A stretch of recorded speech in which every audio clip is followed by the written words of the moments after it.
Hello everyone, आपका हमारे channel पर स्वागत है। देहाती ठग, शहरी ठग और ठगों का सरदार। किसी अंधेरी रात में एक देहाती ठग और एक शहरी ठग रास्ते में टकरा गए। देहाती ठग के सर पर चूना पत्थर की बोरी थी और शहरी ठग के सर पर राख। देहाती ठग ने पूछा, तुम्हारी बोरी में क्या है? शहरी ठग ने कहा, कपूर। और तुम्हारी बोरी में? देहाती ठग ने कहा, ओह, ये इसमें कौड़िया है, चाहिए तो बोलो। शहरी ठग ने जवाब दिया, ठीक है, ले लूँगा, अगर तुम बदले में ये कपूर लेने को तैयार हो जाओ। वो राज़ी हो गया। उन्होंने बोरियां बदल ली। देहाती ठग खुशी खुशी घर गया और पत्नी से बोला, देख, आज मैंने कैसा हाथ मारा, बेकार चूना पत्थर के बदले कीमती कपूर की बोरी का सौदा कर लिया। उधर शहरी ठग ने अपनी पत्नी से कहा, दुनिया में कुछ लोग वाकई होशियार होते हैं, मैं भी उनमें से एक हूँ। एक मूर्ख को राख की बोरी देकर कौड़ियों की बोरी हथिया ली। बेचारा बोरी खोलेगा तो सदमे से मर जाएगा। आंखों में राख गिरेगी, सो नफे में मरने दो साले को। ऐसे उल्लू जी कर भी क्या निहाल करेंगे। दोनों घरों में बच्चे उत्सुकतावश बोरियों को घेर कर खड़े हो गए। एक में चूना पत्थर और दूसरी में राख देखकर बच्चे दंग रह गए। ये देखकर उनके माँ बाप ने अपने बाल नोच लिए। ठगों के मुंह उतर गए। दोनों घरों में पत्नियां उन पर बरस पड़ी। अक्ल के दुश्मन से होता जाता कुछ है नहीं, पर डिंग जरूर हाकेगे। लानत है तुम पर, ठग ठगे गए, ये क्या कम था? 30 पर इन बोलों से मानो जले पर नमक पड़ा। कुछ दिन बाद दोनों ठग हाट में फिर टकरा गए। आंखें चार होते ही वे ठठाकर हंस पड़े। वे दोस्त बन गए। उन्होंने आज के बाद मिलकर काम करने का निश्चय किया। दोस्ती पक्की करने के लिए उन्होंने एक दूसरे को अपने हाथ से भगवान का प्रसाद खिलाया। शहरी ठग ने मुस्कुराते हुए कहा, हमारे जैसे ठग हाथ मिला ले तो कोई माई का लाल उनके सामने टिक नहीं सकता। हाट बाजार, गांव, शहर, घाट, मंदिर, जहां भी हम जाएंगे हमारी तूती बोलेगी। दूसरे ठग ने कहा, हीरे मोती सोना चांदी तो कोई भी चुरा सकता है, हम तो ब्राह्मण के माथे का चंदन और औरत की आंख का काजल चुरा ले और पता न चलने दे। एक बुढ़िया को उन्होंने अपना पहला शिकार बनाने का निश्चय किया। बुढ़िया अमीर थी, पर बुढ़ापे से उसकी कमर दोहरी हो गई थी। वो लाठी के सहारे थोड़ा बहुत चल फिर लेती थी। बुढ़िया से मिलने से पहले उन्होंने गांव वालों से उसके बारे में काफ़ी बातें मालूम कर ली। फिर वे बुढ़िया के घर गए और उसके चरण छूते हुए कहा, बुआ जी, ब्याह के बाद आप तो पीहर वालों को भूल ही गई, पर हम आपको नहीं भूले। मेरे बेटे का ब्याह है, आपको चलना ही होगा। आप घर में सबसे बड़ी है। चलिए और सारे काम की देखभाल कीजिए। जल्दी से तैयार हो जाइए और हमारे साथ चलिए। ये सच था कि बुढ़िया बरसों से पीहर नहीं गई थी। पीहर था भी तो बहुत दूर। यहाँ का काम किसके भरोसे छोड़ती। अपने बचपन और तरुणाई को याद करके उसकी आंखें भर आई। इतने अरसे बाद भतीजों को देखकर उसके दिल की कली कली खिल गई। बेचारे कितने दूर से आए हैं, थक गए होंगे। उसने उन्हें सोने की कटोरी में तेल दिया और अपने बेटे से कहा कि उन्हें तालाब पर ले जाए। ठगों ने तेल से अपने शरीर की मालिश की, तालाब पर नहाए और कटोरी को सरकंडों में छुपा दिया। एक ठग ने जोर से गुहार लगाई कि कौवा कटोरी को झपट कर ले गया। घर पर बुढ़िया का परोसा खाते हुए उन्होंने कहा, कौवे बहुत धूर्त होते हैं, ऐसी ऐसी हरकतें करते हैं कि बस। कटोरी किनारे पर रखकर हम तालाब में घुस गए। हम कौवे के पीछे भागे, पर वह तेजी से उड़ता हुआ आंखों से ओझल हो गया। हम सर पीट कर रह गए। बुढ़िया के बेटे ने उनकी करतूत देखी थी, पर वो कुछ नहीं बोला। ठगों ने समझा वो बिल्कुल गोबर गणेश है। कटोरी के खो जाने का बुढ़िया को बहुत दुख हुआ। उसे पछतावा हुआ कि उसने उन्हें चांदी, तांबे या पीतल की कटोरी क्यों नहीं दी। सोने के घाटे को उसने बुरा सगुन समझा। उसने निश्चय किया कि वह विवाह में नहीं जाएगी। अपने बदले उसने बेटे को हो आने को कहा। ठगों के साथ वह घोड़े पर रवाना हुआ। रास्ते में ठगों ने उससे कहा, भाई, हमें बहुत भूख लगी है। तुमने बहुत से गहने पहन रखे हैं, अगर तुम कोई छोटा सा गहना ही गिरवी रख दो तो हम बहुत बढ़िया खाना खा सकते हैं। बुढ़िया के बेटे ने कहा कीमती चीज़ गिरवी क्यों रखे? आदमी लाचारी में ऐसा करता है। यहाँ पर मेरी अच्छी साख है, आप जैसा कहेंगे वैसा खाना खिलाऊंगा। बस जो मैं कहूँ करते जाए। जब मैं किसी से बात करूँ तो आप वही कहे जो मैं कहता हूँ। जब कोई आपसे पूछे एक या दोनों, तो आप हमेशा कहे दोनों। ठीक है? ठग राजी हो गए। 1 से 2 हमेशा ही भले, चाहे वो कुछ भी हो। बुढ़िया का बेटा किसी गांव में एक साहूकार के पास गया और उससे अकेले में कहा, मैं आपके लिए 2 मजूर लाया हूँ, वे आपके जीवन भर के दास होंगे। वे तगड़े हैं और खेती बाड़ी का सारा काम जानते हैं। मुझे अच्छी सी रकम दे दीजिए, फिर वे आपके। उन्हें देखकर सेठ संतुष्ट हो गया और उनसे पूछा, एक या दोनों? ठगों ने कहा, दोनों। सेठ ने कहा, मुझे मंजूर है। बुढ़िया का बेटा रुपए लेकर चलता बना। ठगों ने सोचा वो खाने का बंदोबस्त करने गया है। वे सोच भी नहीं सकते थे कि बुढ़िया का बेटा उन्हें बेच गया और वे सेठ के दास हो गए हैं। उन्हें बगीचे में काम करने के लिए ले जाया गया। उन्होंने बहुत हाथ पैर पटके, पर सेठ ने उनकी एक न सुनी और कोड़े से धमकाया। अब कई ठगों को एहसास हुआ कि बुढ़िया का गावदी सा दिखता बेटा उनसे बड़ा ठग निकला। उन्होंने सेठ के पांव पकड़ लिए। सेठ जी, हमने जीवन में कभी काम नहीं किया, हमने तो कभी पानी का लोटा तक नहीं भरा। हम ऐसे वैसे घर के नहीं हैं, हमसे वैसा ही बर्ताव किया जाना चाहिए। उस चोरे ने हमें खाने का न्योता दिया, हमें क्या मालूम था कि वह हमें बेच जाएगा। सेठ यो पसीजने वाला नहीं था। बोला, मुझे इससे कोई वास्ता नहीं, मैंने तुम्हारे एवज में बड़ी रकम चुकाई है, भावुकता से धंधा नहीं होता। ठग गिड़गिड़ाए, उसने आपको भी धोखा दिया और हमें भी।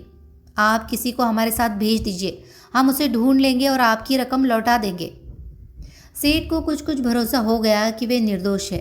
बदमाश को खोजने के लिए उसने एक नौकर को उनके साथ कर दिया। इस बीच बुढ़िया का बेटा तेजी से घोड़ा भगाता हुआ अगले गांव पहुंचा। वहां वो एक हलवाई की दुकान पर रुका और दोनों हाथों से मिठाइयाँ भकोसने लगा। दुकान पर बैठा लड़का ये देखकर भौचक्का रह गया। बोला, अगर तुम्हें ये इतनी ही अच्छी लगती है तो पहले दाम चुका दो और फिर जी भर कर खाओ। बुढ़िया के बेटे ने कहा, कैसी बात करते हो, मेरा नाम चिंटा है, जाकर अपने बापू से कहो कि चिंटा मिठाई खा रहा है और पैसा नहीं दे रहा। ये समझ जाएंगे मैं उनका दोस्त हूँ। लड़का भागा भागा गया और बापू को इस अजीब चिंटे के बारे में बताया। हलवाई उस पर बरस पड़ा, मूर्खों के सरदार, चिंटा कितनी मिठाई खाएगा? तू दुकान सूनी छोड़कर ये आ गया? जा वापस दुकान पर जा। इस बीच ठग ने मिठाइयों से थैला भरा और घोड़े पर बैठकर चंपत हो गया। रास्ते में उसने एक बुढ़िया और उसकी सुंदर बेटी को देखा। ठग लड़की की सुंदरता पर मर मिटा। वो लड़की के करीब गया, उसे उठाकर घोड़े पर बिठाया और घोड़े को ऐड लगाई। ये सब इतना अचानक हुआ कि बुढ़िया को यह समझने में थोड़ी देर लगी कि क्या हुआ।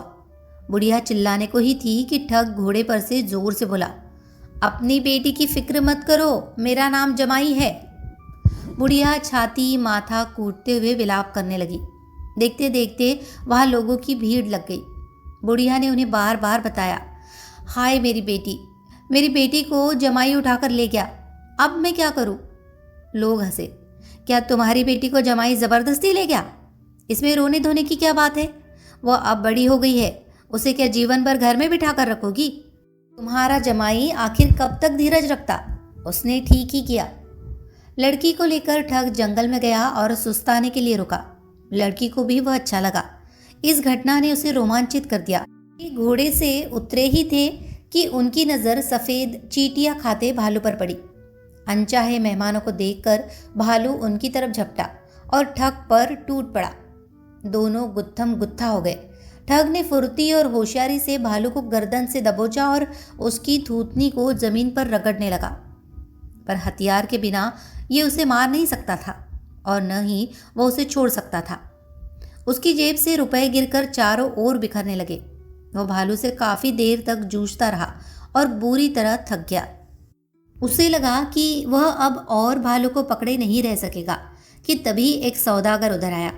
जंगल में ज़मीन पर रुपए बिखरे देखकर वो फटाफट उन्हें बिनने लगा। बिनते बिनते वो उस स्थान पर आया जहाँ एक आदमी भालू की थूथनी को जमीन पर रगड़ रहा था। उसे कुतूहल हुआ, पूछा, ये तुम क्या कर रहे हो? जमीन पर इतना रुपया कैसे बिखरा पड़ा है? युवक ने कहा, ये मामूली भालू नहीं है। जब मैं मिट्टी में इसकी नाक रगड़ता हूँ तो ये पीछे से रुपया हकता है। इसे कुश्ती बहुत पसंद है। मैंने इसे पालतू बना लिया है। बेचारा मेमने की तरह सीधा है। सौदागर ने कहा, इसे मुझे बेच दो। ठग बोला, अच्छी कीमत दोगे तो बेच दूंगा। मैं इसके लाख रुपए से कम नहीं लूँगा। ये रोज़ 10 रुपए हकता है। सौदागर ने सोचा, ये तो रुपयों का झरना है। मैंने बहुत धंधे किए पर सब इसके सामने फीके हैं। ये भालू मुझे मिल जाए तो मज़ा आ जाए। फिर मुझे कोई काम नहीं करना पड़ेगा। मेरे पास रुपए ही रुपए होंगे। इस पर कमाने की कोई चिंता नहीं। सो उसने उससे लाख रुपए गिन दिए। उसने जो रुपए बटोरे थे वे भी ठग ने उससे ले लिए। ठग ने भालू सौदागर को पकड़ाया और कहा कि वह इसकी थूथनी जमीन पर रगड़े। भालू से छुटकारा मिलते ही ठग घोड़े पर बैठा और लड़की को लेकर वह जा। आगे उसे एक धोबी मिला जो धूप में कपड़े सुखा रहा था। ठग धोबी को दिखा दिखा कर थैले में से मिठाई निकाल कर खाने लगा। उसे मिठाई खाते देखकर धोबी के मुंह में पानी आ गया। ठग ने उसे भी थोड़ी मिठाई खाने को दी। धोबी को वो बहुत स्वादिष्ट लगी। ठग ने कहा, अच्छी है ना? मुझे भी ये बहुत अच्छी लगती है। ये कोई मामूली मिठाई नहीं है। उस पहाड़ पर झील के किनारे खास पेड़ है। ये मिठाई उस पेड़ पर लगती है। जाओ और जितनी चाहो तोड़ लो। जी भर कर मिठाई खाओ और झील का मीठा पानी पियो। अगर तुम काफ़ी मिठाई तोड़ सको तो उसे बेचकर पैसा भी बना सकते हो। यह वास्तव में बहुत स्वादिष्ट है। धोबी को उसकी बात जची। वो तुरंत उस पहाड़ की ओर चल पड़ा। वो वापस नहीं आता तब तक उसने ठग से उसके कपड़ों का ध्यान रखने को कहा। कपड़े बहुत कीमती थे, शुद्ध रेशम और साटन के। धोबी के जाते ही ठग ने कपड़ों की गठरी बांधी और घोड़े पर रखकर अगले गांव जा पहुंचा। वहां उसने उन रंग रंगीले कपड़ों को एक पेड़ की डालियों पर बांधा और जोर जोर से प्रार्थना करने लगा। ओ जादुई पेड़, ओ भगवान के करगे, मेरे लिए रेशम और साटन खिलाओ। उधर से गुजरते एक व्यापारी ने उसके बोल सुने। उसे अचंभा हुआ। पेड़ पर रेशम और साटन कैसे लग सकते हैं? जैसे वे कोई फूल हो। ये कमाल का पेड़ है, सचमुच कमाल का। ऐसा स्वर्ग में होता होगा, लेकिन धरती पर रेशम से लदा पेड़ किसी ने नहीं देखा। वो ठग के पास आया और पूछा, तुम क्या कर रहे हो? ठग ने कहा, ये अनोखा पेड़ है। इस पर फूलों की बजाय रेशम और साटन लगते हैं। इसकी डाल पर बैठकर इतना भर कहना होता है, खिलाओ ओ जादुई पेड़, मेरे लिए रेशम और साटन खिलाओ। और ये रेशम और साटन के सिले सिलाए वस्त्रों से लद जाता है। और कपड़े इतने बढ़िया कि राजाओं और रानियों के पास भी क्या होंगे। देखो, मेरी घरवाली को देखो, वो कोई कपड़ा दोबारा नहीं पहनती। वह नित नए कपड़े पहनती है और कल पहने कपड़े बासी फूल की तरह फेंक देती है। कितनी भाग्यशाली है वो। व्यापारी के कपड़ों का धंधा था। वह सोचने लगा, वाह, इससे तो मुझे मीलों से कपड़ा खरीदने और दर्जियों से सिलवाने के सारे झंझट से मुक्ति मिल जाएगी। पेड़ की बहुत कम देखभाल करनी पड़ती है। इससे मैं ढेरों रुपया कमा सकूंगा। इस पर मजदूरों का भी कोई लफड़ा नहीं। ये कपड़े कितने बढ़िया सिले हुए हैं।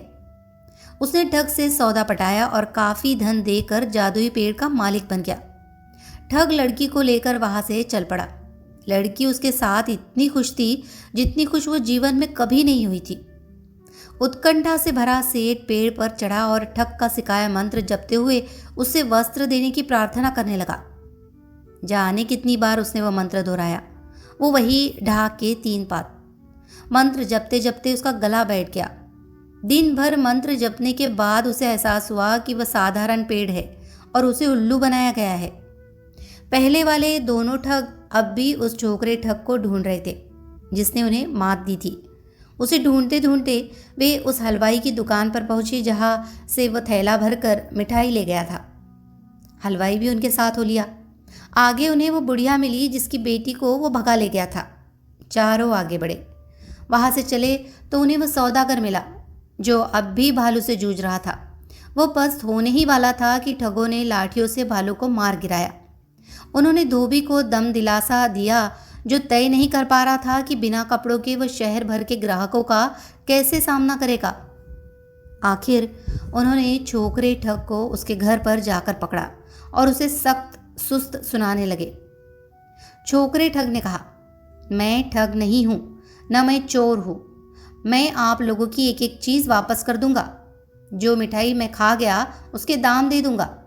ये खेल मैंने सिर्फ मजे के लिए किया था।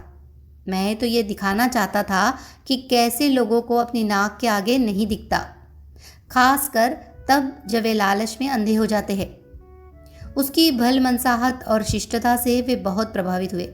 उसने अपने नौकरों को उनके लिए बढ़िया से बढ़िया खाना बनाने और मुलायम बिस्तर लगाने का आदेश दिया। सब ने डट कर भोजन किया और तान कर सो गए।